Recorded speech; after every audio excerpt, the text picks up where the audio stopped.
Velez, I'm a junior on the NYT men's soccer program. And I'm Vinny Cacavalli, also on the men's soccer team, and I'm a senior. And welcome to Pangea Sports, where we're going to talk about your NYT athletics and also relevant professional sports. Today we're starting off with NYT women's basketball as their season comes to a close with a disappointing loss to the LIU Post Pioneers. Yeah, we knew what the Bears were going to need in order to come out of the LIU Post with a victory. They needed good guard play from their senior point guard, Demetria Purgis. And they just weren't able to do that. You were there, Pizzo. What do you think? Yeah, we had a lot of fans out there for the NYT. I think we had more fans out there than Post did at one point. But, they rushed the game. Like, they were giving away easy turnovers, easy baskets. They weren't able to compose themselves. And, at the end of the game, they lost by double digits. And it was a rough loss for the NYT women's basketball. Yeah, they needed a big game out of their go-to player, Dina Regab, a sophomore forward. They were just unable to do it, but they got high hopes. They got a young team, right? Yeah, they do. We were able to meet with our bench player. One of our bench players, Maddie Campbell, was our producer, Liam Waddy. Let's take a look.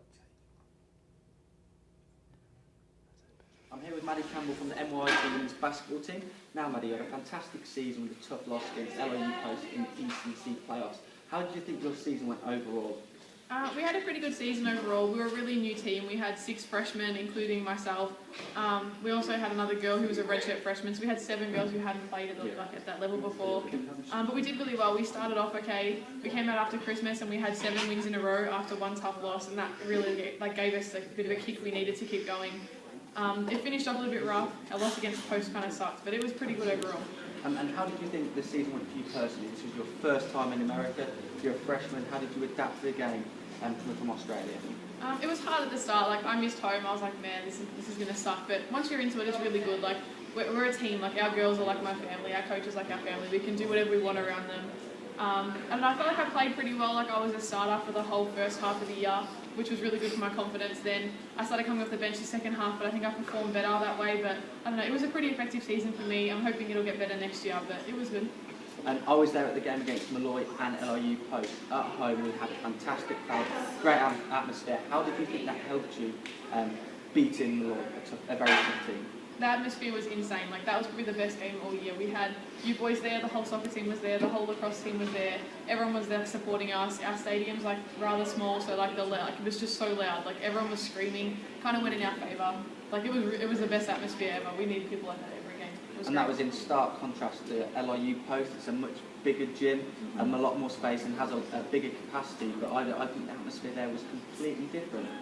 How did you think that changed the way the game went? Yeah, it was really different. There was more NYT people there than there was Post, but it did change it a lot. We weren't as spurred on as we were in our game. There wasn't as many supporters there compared to the last game. It was just really different. We felt like we were in a much bigger environment. It wasn't about us this time. It was more about Post, and it makes it hard. It doesn't give you that kick you need when you're down to kind of get you back in the game. So I think that's what let us down there. And so now your season's officially over now. You've done the practices. The next step in making to NCAA's next year.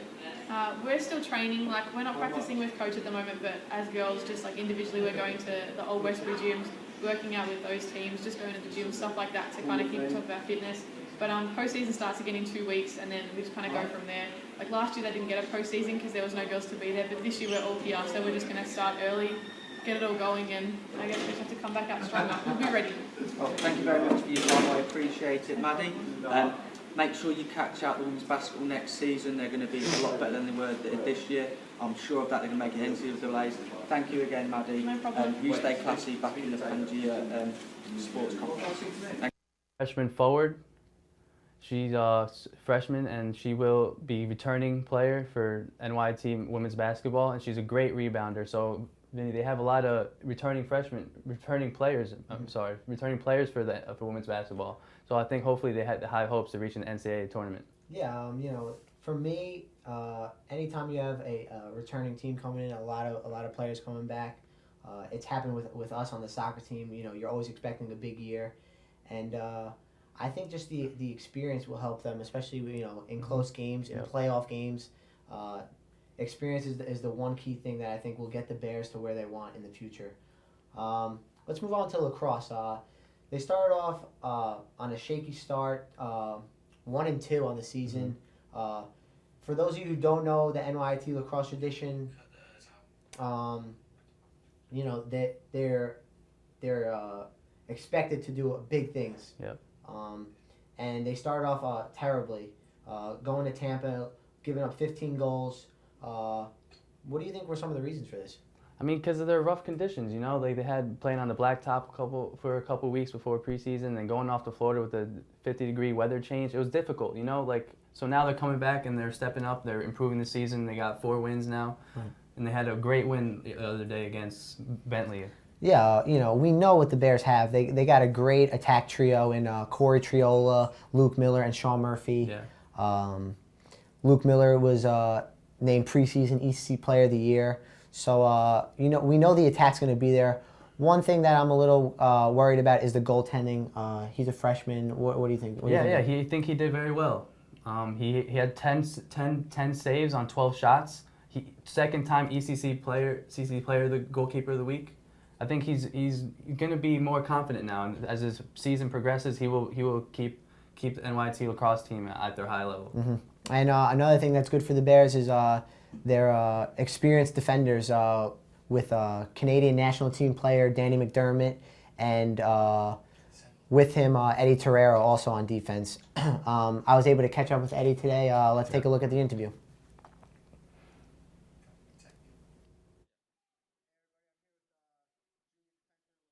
Eddie Torrero. Ed, you guys got off to a slow start this season. What do you think were the reasons for that? I know you guys had tough practice conditions. Was that a part of it? I'd say so. We had a lot of snow on the field, and we didn't get it plowed off for almost a good 2.5 weeks. That played a part of it. Also, getting in shape is tough when it's cold out. We also played indoors, which wasn't a full field, and it really did put a toll on. Now, I know you guys bounced back pretty well. You're at 4-2 on the season now. What have you guys been doing differently on the field? Has Coach Dunn said anything to you guys? I think it's just the way we've been practicing. It's changed. Being on a full field is really getting our legs going, like up and down the field a lot better. The way we practice, we practice really slow in the start, and we've really picked it up, and we're coming together. Finally hitting our stride. Okay. Now, yesterday I was at the game, convincing 8-2 win over Bentley, a pretty decent team. How big of a win is that for the confidence? For your confidence heading to the tough part of the schedule? I know Alex is a freshman in net. How big of a win is that for him? First off, Alex is playing phenomenal right now, and he's finally hitting where he should be. At first, it was slow going into Tampa. He didn't have a great game, and with the defense in front of him, along with Mike Zerbo, who's another freshman, we've come together and we really got him a couple of easy saves to get him going early in games, which has really helped him out. As for the rest of the season, I feel confident as we're getting better and better. I think it's good to hit this peak at the mid of this part of our season. We're going to see Post, we're going to see Adelphi. We have Mercy this weekend, who Bentley put in 10 goals against Mercy. So if we can keep them to, or put in that many goals against them, we're going to easily have a good one. Well, I wish you the best of luck on the rest of the season. Take care. You know, as from what Eddie said, the Bears are rolling right now, and hopefully they can continue the winning. Yeah, you know, he also has confidence in the freshman goalkeeper, and I think this will help. This will help the NYT lacrosse as they all have confidence in each other. They're building up together. They're having a lot of time together to engage and have a successful season. And I would hope they will reach the NCAA tournament. Yeah, I think so. Speaking of big players and the national stage, we can't not go without talking about the NFL draft. Johnny Football. Johnny Manziel registered at the height of 5'11" at the combine, where they do your height, they do the 40-yard dash, a bunch of drills that just show what they showcase you as a player. No surprise him coming under 6 foot. Is this a big deal? No, it's not. I don't think it's a big deal. Johnny Manziel, he's been able to keep plays alive. He gets out of the pocket. He's had the second fastest 40-yard dash for the quarterbacks. He's a Heisman Trophy winner his freshman year. Another thing people are talking about is his off-the-field antics. Now, we know what kind of person he is. You know, he loves to celebrate. What do we think of that hurting his draft stock? I mean, he's in college. You know, he walks in, Johnny Manziel. Everyone knows who he is. He's going to have that attention where he just wins a Heisman Trophy his freshman year. Mm-hmm. That's ridiculous. Like people look at him and they want to be all over him. I mean, for me, we have a couple of pictures of Johnny. Him out partying after wins. We've all been athletes. And for us, going out after a win is just. Come on. We do, but to this extent. Yeah. Come on, it's not. It's amazing. Like, it's Johnny Football. He walks into any building. You know how easy it is to get girls. He doesn't have to say anything. Okay, coming from a school like ours where, you're under a microscope, it's a small school. If there's been All-Americans, all-star players looking to go pro, I don't see players in NYT causing this kind of public scene. Yeah, I mean, that's why, because maybe it's just Johnny Football that everyone makes a big deal about it. Freshman Heisman Trophy winner. Mm-hmm. If he someone goes out, if he goes out and goes to a party or something, it's gonna be a little hectic. He's a kid now. When he reaches the professional level, I think he will. His coach for the NFL would discipline him, and he'll be ready for the NFL and get his mind right. Yeah, well, the thing that worries me is we've seen this at the professional level with athletes like Tiger Woods, where a publicity stunt ruins his career, endorsements, family life. So I'm just a little worried. I know Johnny's a great football player, and I'm just a little worried because I recently saw an article written by Ron Jaworski saying that he thinks Manziel's a third to fourth round player, and I know that it's not because of his football skills, because on the field he's incredible to watch, and he plays the quarterback position better than anyone in college football. So why did Ron Jaworski say he's a third to fourth round player? I mean, I don't know. People are just making a big deal about it just because the kid's in college. But I should think it should focus on what he does on the field. What he does on the field is amazing. It's magical, because he's Johnny Manziel, Johnny Football. He has that name for a reason.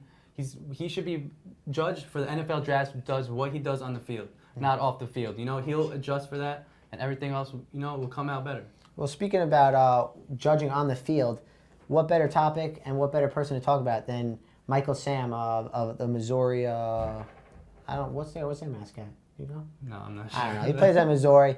SEC Defender of the Year Most this valuable past year. Player. Just an all-around great player, defensive end for them, and he's also looking to play professional football this year. Recently came out saying that he is openly gay. Yep, he may be the first NFL player to be openly gay. Do you think this is something that could hurt a draft stock? At this point, yeah. The time that he came out as being gay is right before the draft. Mm-hmm. I mean, maybe it was something he wanted to get off his chest, but now I think he just wants to play football, so he gets it out of his way now. Right. Well, being an athlete, I mean, you could say, you're an athlete also. You want to do what's best for you and what's going to make you comfortable on and off the field. And all props to Michael Sam for coming out. I would have no problem with him in the locker room, being a teammate of his. I mean, look at this guy. This guy's a beast on the field. I mean, when you see something like that, what would scare you about playing with someone like that? Yeah, exactly. This comes back to is like he should be judged on what he has in the field. Nothing should take away just because of his sexual orientation. He's a beast. Like, think about Jackie Robinson, first black baseball player. People don't like change, and that's why this time is just about gay rights in NFL. It's NFL that the biggest sport in America that's happening to. Mm-hmm. So at the same time, it's concerning though. I recently read an article written by a politician, Jack Berkman, who is trying to ban gay players from playing in the NFL.